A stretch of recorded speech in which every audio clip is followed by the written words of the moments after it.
What up though? It's Shea Butter Chanel here. I'm making this video. I'm not sure if I'm gonna post it or when I'm gonna post it, but I'm gonna do it while I'm feeling like I can. I'm making this video, primarily for people who I've done it when I've had other reproductive procedures done, but this one is kind of personal because it's so permanent. And so I think it's really helpful when other women post online when they've had things with their reproductive, processes and everything like that. So this video is specifically for women who are thinking about getting a hysterectomy. It's a very personal decision. And for me, it was fraught with, the very permanent nature of once you do this, there's zero chance of being able to personally bring life through your womb. And, you know, uh, it was a last resort. They had been telling me to have this many years ago because mine was brought on by fibroids. And so I have had every procedure you could possibly do to combat fibroids without compromising your womb, without getting rid of it. And when my health issues came back again, I made the decision that that was the best thing to do. But as the time got closer, I started to kind of like low-key regret it. So this video is not going to be about the mental aspect or anything like that, but I am going to just share with you briefly what it's been like for the last 5 days. So today is March 17th, Tuesday. So I just had mine on Thursday the 12th. So I'm on day 5. So I'm going to just walk you through physically what I've gone through. For me, so mine was a same-day procedure. I want to comment just on that alone. I remember when I had a myomectomy in 2014, and I was at the hospital for 3 days. And they would not let me leave the hospital until I had my first bowel movement. And I remember between the nurses and my mama, they insisted on me walking and everything. But the point is that it was involved and they didn't release you same day. So things have changed. So here I am having this very permanent invasive surgery, but they send you home same day, okay? You might recover for 2 hours, but it was same day. So I'm gonna take off these glasses so you can see. Can y'all see my eyes? There's baggage. There's no makeup. The girl is out here raw. I'm not sure if you can specifically see this eye. There's still a little bit of it there. When I left the hospital, unbeknownst to me at the time, I had straight up what looked like on the surface black eyes. It looked like black eyes, but come to find out what it really was is like, it was like blood vessels had burst underneath my eyes throughout the procedure. It was such a concern and it looked so bad to me that about 2 days after the procedure, I ended up calling the doctor on call, and he was basically told me it had to do with the carbon dioxide that they put in me to do the procedure. And so I knew that the carbon dioxide was going to cause gas problems, but nobody told me it was going to break the little fragile blood vessels underneath my eyes. There's so many little things. So I was feeling ugly, but it's definitely considerably improved since the weekend. I remember looking in the mirror and was like, this is trash and this is going to go away. So this is better. So that happened to me.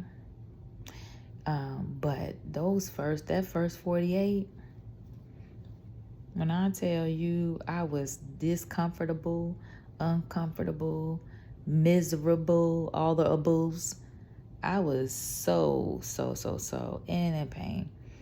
But it was just, that's because my, how can I say, full of gas, full of bloating, and just couldn't find no daggone satisfaction. Pop the gas relief chewable. I hadn't taken the Oxy yet because I needed a school officer. So I would feel full, But every time I went to the bathroom, I would tinkle a little bit. Could not pass nothing through. And I had been frustrated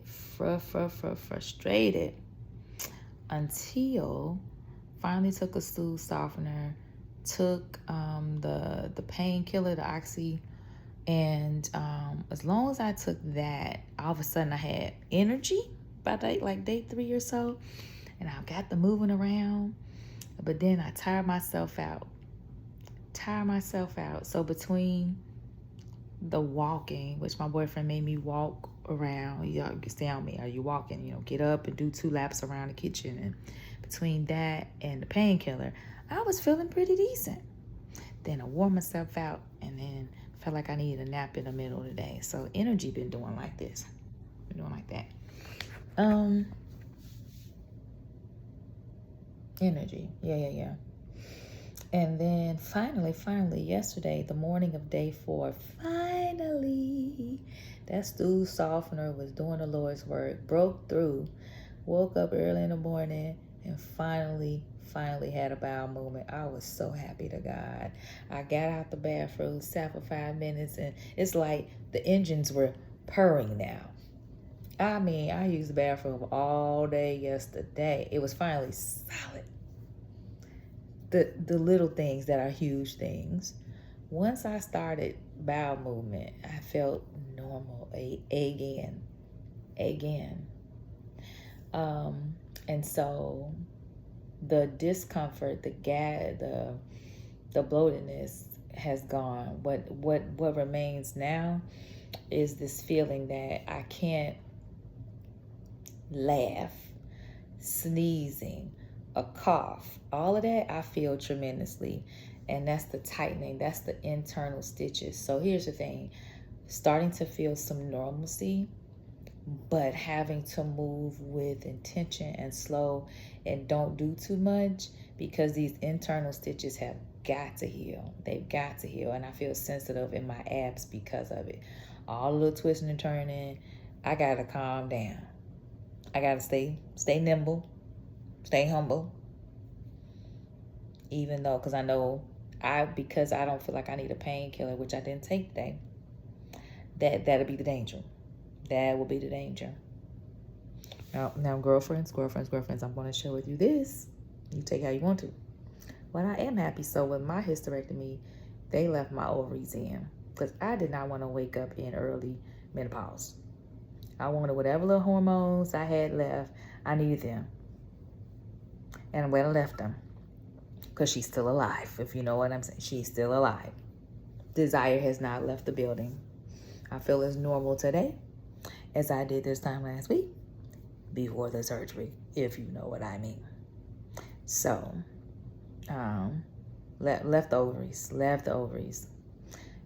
have got that removed too. Would have eliminated basically all, any reproductive cancers that could occur. I'd rather not be uncomfortable because I got menopause symptoms. That's my choice. So, I'm giving y'all a very condensed version. I don't like to be long-winded about stuff like this, whatever. I just wanted to hit it and quit it, and let y'all know how I'm feeling.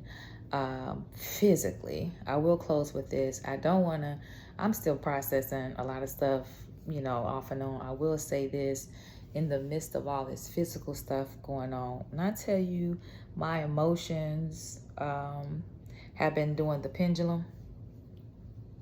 Be ready for that. My girl Gina, she warned me about that. She said whatever I was feeling mentally, and spiritually about having a procedure she said, be prepared that's going to turn up considerably. Don't be shocked when that shifts. And you go up and down with your emotions. And she said, prepare your caregiver. She said, prepare. He hasn't seen you like that. You have not seen you like that. You have not experienced this before. Prepare the people. Prepare. And so there's been some of that going on. So be ready. If you're going to be getting this, be ready, as Jill Scott would say. Um, you know, as things come to me, I may make another video. Okay? I hope this blesses you. Already at 10 minutes.